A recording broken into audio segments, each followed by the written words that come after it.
Olá amigos, sejam bem-vindos ao meu canal no YouTube. Hoje eu vou te ensinar a fazer um suco. Foi uma sugestão que uma inscrita deixou nos comentários. A Girlene Oliveira Carmo. É um delicioso suco de limão cremoso, sem enrolação. Vamos já para os ingredientes?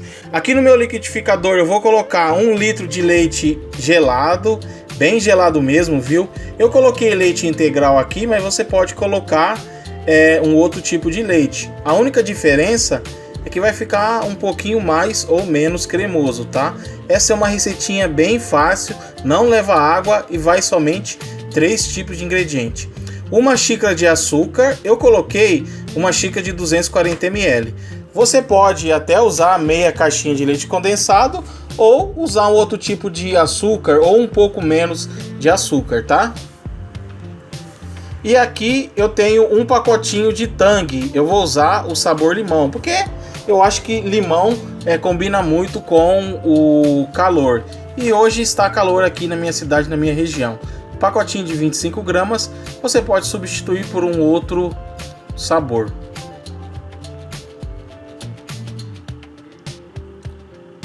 Agora eu vou tampar o meu liquidificador e vou deixar esses ingredientes baterem aí por 3 minutinhos, tá?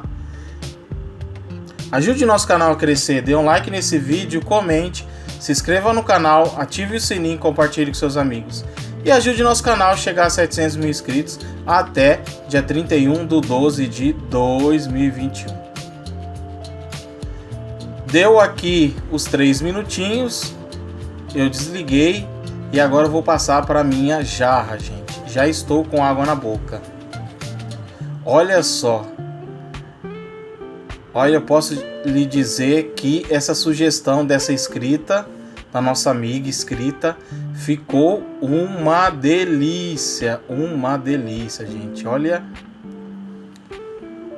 Olha só, gente, que maravilha.